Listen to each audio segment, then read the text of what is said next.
Welcome back everyone. स्वागत है आपका एक बार फिर से रोशन सा स्टडी पॉइंट पर। तो आज की इस वीडियो में हम बात करने वाले हैं क्लास 11th का स्नैपशॉट का चैप्टर नंबर 1। तो सबसे पहले मैं आप लोगों को बता दूं कि जिन बच्चों ने हमारे सिलेबस की वीडियो नहीं देखी है वो हमारे चैनल पर जाके प्लेलिस्ट में जाके वो क्लास 11th का क्या सिलेबस रहने वाला है और किस तरीके से कौन कौन से टॉपिक इंपॉर्टेंट होने वाले हैं एग्जाम पॉइंट ऑफ व्यू से, वो आप लोग जरूर देख ले। और आज की इस वीडियो में हम चैप्टर 1 को डिस्कस करने वाले हैं, स्नैपशॉट का चैप्टर नंबर 1 जो है the summer of the beautiful white horse. ठीक है, ये आपका चैप्टर रहने वाला है और इसमें मैं आपको एज अ मेन पॉइंट के माध्यम से, यानी कि जो मेन पॉइंट होते हैं चैप्टर का, जो पूरा ओवरव्यू होता है, तो मैंने कुछ मेन पॉइंट्स डिसाइड किए हैं। उस मेन पॉइंट से हम क्या करेंगे, चैप्टर को इजी वे में समझने की कोशिश करेंगे। चैप्टर बहुत बड़ा है और हम कोशिश करेंगे कि जो पॉइंट्स है हम पॉइंट्स को रिमेंबर करें, ताकि कोई से भी क्वेश्चन हमारे एग्जाम में आते हैं तो हम उस क्वेश्चन को, अगर हमें मेन पॉइंट याद रहेगा तो हम आसानी से अपना पेपर भी खुद से क्रिएट कर सकते हैं, खुद से हम अपना आंसर लिख सकते हैं। तो ये वीडियो आप लोगों के लिए बहुत ही हेल्पफुल होने वाली है। इसके बाद हम इस चैप्टर के कुछ ऐसे इंपॉर्टेंट क्वेश्चंस को डिस्कस कर लेंगे जो कि एग्जाम पॉइंट ऑफ व्यू से बहुत इंपॉर्टेंट होने वाला है। ठीक है, तो चलिए शुरू करते हैं वीडियो को। सबसे पहले हम इसका चैप्टर का नाम और जो ऑथर है इनके उनके बारे में हम थोड़ा जान लेते हैं। ठीक है, उसके बाद हम कुछ मेन पॉइंट के साथ अपने इस वीडियो को आगे बढ़ाएंगे।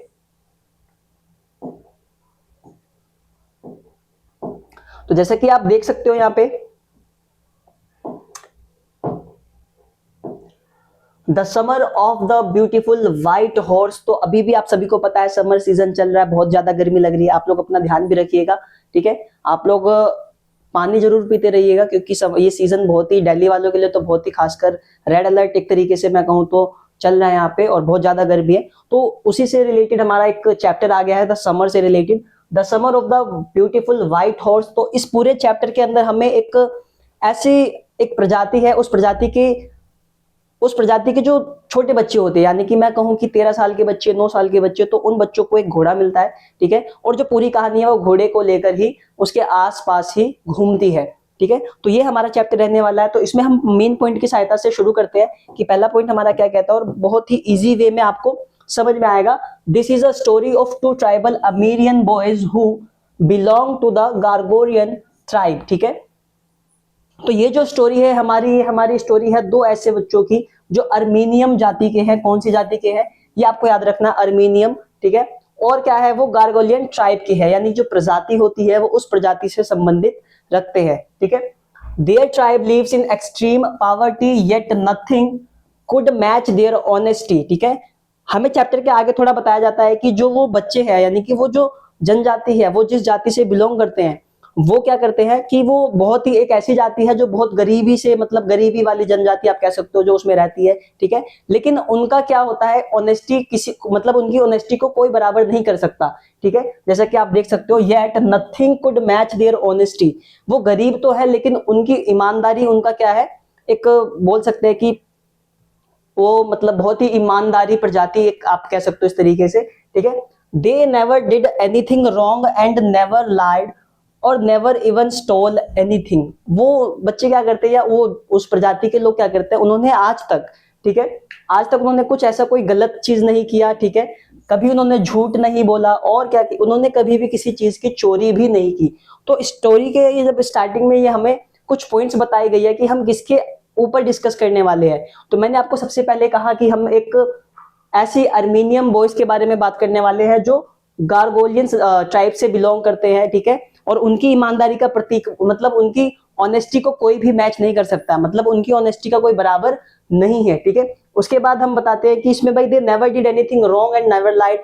वो कभी भी कुछ वो गलत काम नहीं करते, कभी भी झूठ नहीं बोलते और कभी भी उन्होंने कुछ भी चीज को नहीं चुराया है। ठीक है, उसके बाद the story talks about an incident that revolves around 2 cousins, Aram who is 9 years old and Murad who is 13 years old। ठीक है, तो जैसे कि आप सभी को पता था, जो स्टोरी में 2 बच्चों की बात की गई है, एक ऐसा जो 9 साल का है उसका नाम होता है एरम और दूसरा बच्चा जो होता है मुराद। ठीक है, जो हमारी स्टोरी का एक आप कह सकते हो लीड रोल, आप कह सकते हो एक्टर कह सकते हो उसको। तो मुराद की एज होती है 13 ईयर्स और एरम की एज होती है 9 ईयर्स। ठीक है,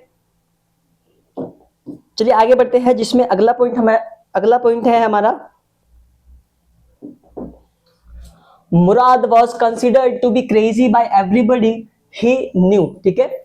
तो मुराद को कैसा कंसीडर किया गया है, तो मुराद को एक ऐसा बताया गया है, एक पागल टाइप आप कह सकते हो, मतलब क्रेजी जो होता है ना बच्चा की, तो ऐसा सब लोग उसको कैसे जानते हैं, एक क्रेजी वे में जानते हैं कि इसका नेचर क्रेजी एकदम यूनिक है, ठीक है। He was considered the natural descendant of his uncle Khosrove, an enormous man with a roaring voice, ठीक है। अब इसमें एक कैरेक्टर और आ जाता है जिसका नाम होता है खुसर, यानी कि वो अंकल होते हैं, उसके अंकल बोल सकते हो आप, अंकल खुसर, ठीक है। और ये कैसे होते हैं, तो बाय नेचर, और इनकी आवाज होती है बिल्कुल ही भारी, आप कह सकते हो, है ना, रोरिंग वॉइस होती है, एकदम भारी वे में जो बात करता है। और ये बंदा जो है वो बहुत ही हंसी मजाक का भी आप इसमें मेंशन कर सकते हो कि एक ऐसा ये कैरेक्टर है जो कि भारी आवाज है जिसकी, और जो कि बहुत हंसी मजाकिया टाइप वाला पर्सन स्टोरी के अंदर बताया गया है। The story opens with Mourad coming to Aram's house at 4 in the morning, ठीक है। देखिए स्टोरी कैसे शुरू होती है, तो स्टोरी में जैसे कि आप देख सकते हो यहाँ पे जो मुराद होता है वो एरम के घर आता है सुबह 4 बजे, और उसका जो खिड़की होती है उसको खिड़की पे नॉक करता है, ठीक है, यानी कि उस खिड़की को थपथपाता है। सुबह के 4 बजे मुराद कब आता है, या ये आपको याद रखना पड़ेगा, यहाँ से पॉइंट, यहाँ से क्वेश्चंस बनते हैं एग्जाम के अंदर, ठीक है। मुराद कब आता है, तो 4 बजे आता है, और उसके जो डोर होता है, खिड़की जो होती है, उसको वो नॉक करता है। और जब वो एरम जब बाहर आता है उससे मिलने के लिए देखता है, तो आगे आगे देखते, देखिए, he appeared on the window to Aram's room. When Aram looked out of the window, he was taken aback and started to see Murad riding a beautiful white horse. तो जैसे कि मैंने आपको बताया, मुराद जब उसके विंडो को नॉक करता है तो वो एरम बाहर आता है, और बाहर आके देखता है कि जो मुराद है वो एक वाइट जो हॉर्स है उसके ऊपर बैठ के वो राइड कर रहा है, ठीक है। तो ये स्टोरी थोड़ी अमेजिंग हो जाती है यहाँ पे। उसके बाद है this was too much too unbelievable because Aram knew that they were too poor to be able to afford to buy a horse, ठीक है। एरम को ये उस टाइम पे कैसा ऐसा लगता है कि एक अविश्वसनीय आप कह सकते हो, अनबिलीवेबल, क्यों, क्योंकि एरम जानता था कि मुराद एक ऐसी फैमिली से बिलोंग करता है जो कि घोड़ा नहीं खरीद सकते हैं, ठीक है। तो ये आपको ध्यान रखना है कि एरम को क्या लगा था जब उसने मुराद को घोड़े पे देखा, तो वो सोचता था कि ये अनबिलीवेबल है, इसके पास घोड़ा आया कहां से। और उसे ये भी पता था कि ये जो मुराद है वो अपनी, मुराद की जो पूरी फैमिली है वो अपनी ईमानदारी के लिए जानी जाती है, उन्होंने कभी किसी चीज को नहीं चुराया, कभी भी उन्होंने किसी के सामने झूठ नहीं बोला। तो वो सोचता है कि इसके पास ये हॉर्स आया कहां से, ठीक है। चलिए आगे बढ़ते हैं।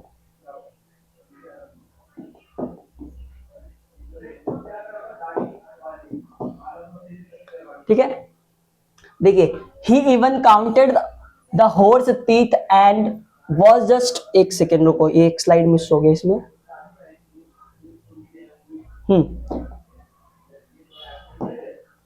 ठीक है, यहाँ पे अगर हम बात करें, द ओनली, यहाँ पे नेक्स्ट पॉइंट स्टार्ट हो जाता है, the only way Murad could possess it could be by stealing, they were too honest to lie and yet too crazy to ride a horse, ठीक है। उसके बाद स्टोरी में बताया गया है, thus they decided to keep the horse for 2 weeks to enjoy its ride in cool air, ठीक है। देखिए जब उसको एरम को तो ये विश्वास होता है कि ये ना तो कोई, ना कभी इन्होंने चोरी करी है, ना इनके पास पैसे है, तो ये घोड़ा आया कहां से। तो वो सोचता है कि ये हॉर्स जो मुराद राइड कर रहा है वो कहां से आया। तो उसके बाद स्टोरी में बताया गया है, they justify their action by saying that stealing a horse for money was not the same as stealing it for riding, ठीक है। और मुराद और एरम क्या करते हैं, वो दोनों मिलकर उस हॉर्स को एक मतलब दोनों राइड करते हैं फर्स्ट ऑफ ऑल। उसके बाद वो उसको एक ऐसी जगह पे ले जाते हैं जहां पे किसी को वो पता नहीं होता है कि हॉर्स को रखा कहाँ गया है, ठीक है।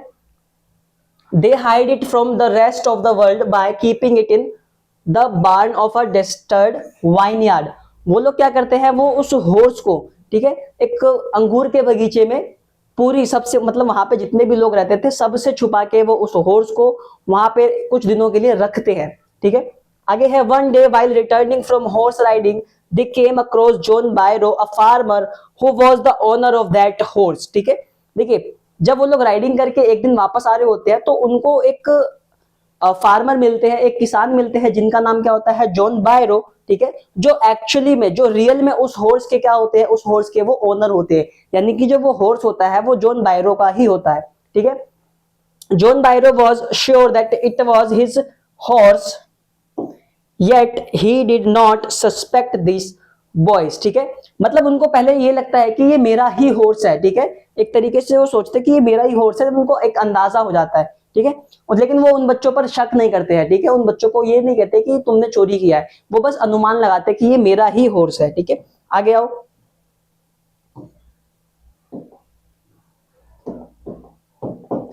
नेक्स्ट क्या है, he even counted the horse teeth and was just amazed at the resemblance and said, I would swear it is my horse if I did not know your parents, ठीक है।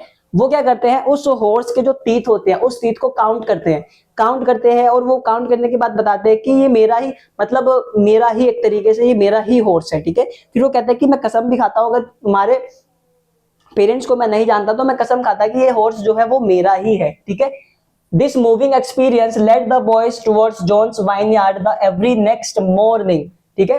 तो इसके बाद क्या वो लोग क्या करते हैं, जो मुराद और एरम होते हैं वो नेक्स्ट डे क्या करते हैं, उस हॉर्स को उस हॉर्स को वापस उसी जो ये वाइनयार्ड होता है, मतलब जो बगीचा होता है उसका, जो वाइनयार्ड में वापस उसको रिटर्न करने के लिए जाते हैं। They left the horse in the barn after petting in efficiently, ठीक है। वो क्या करते हैं, उसको जो भी हॉर्स होता है उनके पास, उसको वो वापस रिटर्न करके, जो जहां से उन्होंने मतलब मुराद को वो हॉर्स मिला था, वो वहां पे उसको वापस रिटर्न में रख देता है। Later that day John seem to be very pleased and shared the news of the return of his horse with Aram's mother.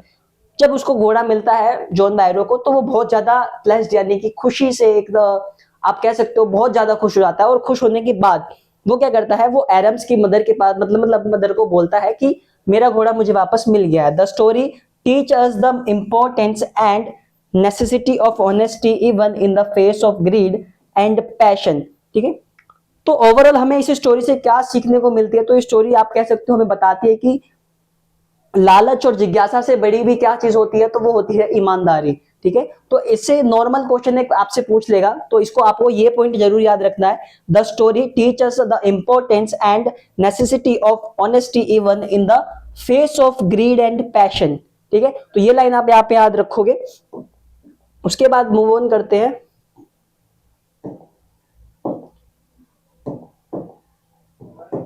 देखो, Mourad has been described in the story as a kind hearted animal lover. ये भी आप important कर लो, ये point भी आप मुराद के बारे में कर सकते हो, क्योंकि कभी कभी वो मान लो शॉर्ट क्वेश्चंस में पूछ लेगा मुराद की क्या कैरेक्टरिस्टिक्स है स्टोरी के अंदर, तो आप ये पॉइंट मेंशन कर सकते हो। Mourad has been described in the story as a kind hearted animal lover, he has a way with animals, ये पॉइंट आप मेंशन कर सकते हो। सेकंड ये कर सकते हो, ही लव्स द हॉर्स, ठीक है। He loves the horse. Murad has been described in the story as a kind-hearted animal lover. He has a way, ये रिपीट हो गया, ठीक है ना, ये लाइन यहाँ पे रिपीट हो गई है। He has a way with animals. He loves the horse and show his affection by whispering to it. He is able to take the horse quite easily and rides it well, ठीक है। At another point, he is shown trying to mend the broken wings of a bird and talking softly to, and shows his affection by whispering to it. He is able to take the horse quite easily and rides it well. देखो, इस पूरे points में हमें बताया गया कि जो मुराद होता है उसका हॉर्स के प्रति, यानी कि जो घोड़े होते हैं उनके प्रति, जो उसको एनिमल लवर भी बताया गया है, ठीक है। उसके बाद उसको बताया गया कि वो विस्परिंग की सहायता से उनसे जो बात होती थी वो उस तरीके से अपनी फीलिंग्स को डिस्क्राइब करता था, उसके साथ राइडिंग करना, ठीक है। तो ये सारी चीजें इसमें बताई गई है चैप्टर के अंदर। आप क्या कर सकते हो, इस जितने भी ये मेन पॉइंट्स है, यानी कि आप इसका एक स्क्रीनशॉट ले सकते हो यहाँ से, ताकि आप, अगर आपको क्वेश्चन आंसर याद नहीं हो पाते हैं, तो जो बच्चों को क्वेश्चन आंसर याद नहीं हो पाते हैं, अगर उनको पॉइंट याद रहेंगे तो वो पॉइंट से ही आंसर बना सकते हैं। तो यहां से आप इस चीज का स्क्रीनशॉट ले सकते हो, ठीक है। इन सारे पॉइंट्स का आप स्क्रीनशॉट ले सकते हो, ठीक है। उसके बाद आप सेकंड पे इसका भी स्क्रीनशॉट रख सकते हो। आप स्क्रीनशॉट लेने के बाद आप इसे कॉपी में भी नोट डाउन कर लेना, ताकि आपकी जो प्रिपरेशन है और भी अच्छे वे में हो जाए, ठीक है। तो अगली जो वीडियो हमारी होने वाली है उसमें हम इसके कुछ क्वेश्चंस को डिस्कस कर लेंगे। स्टोरी को मैंने कोशिश करी है मेन पॉइंट से, मतलब एक एक पॉइंट से, और बहुत ही कम वे में, बहुत कम समय में आपको समझाने का मतलब ट्राई किया है। तो आपको क्या करना है, नेक्स्ट वीडियो में आप जितने भी क्वेश्चन आंसर हम लेके आएंगे आप उसके साथ हमारे साथ बने रहिएगा। और जितने भी बच्चे हैं जो अभी 10th पास करके आए हैं 11th क्लास में, तो अभी से अपनी प्रिपरेशन स्टार्ट कर दीजिए, ठीक है। और मिलते हैं आपसे नेक्स्ट वीडियो में, तब तक के लिए आप इस वीडियो को अपने दोस्तों में जरूर शेयर करें, ठीक है। शेयर करने के बाद आप लाइक कमेंट जरूर करें।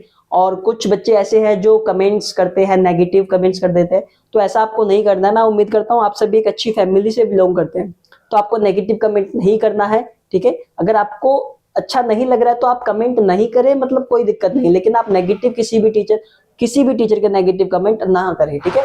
चलिए मिलते हैं आपसे नेक्स्ट वीडियो में, तब तक के लिए आप इसका स्क्रीनशॉट भी ले सकते हैं, ठीक है।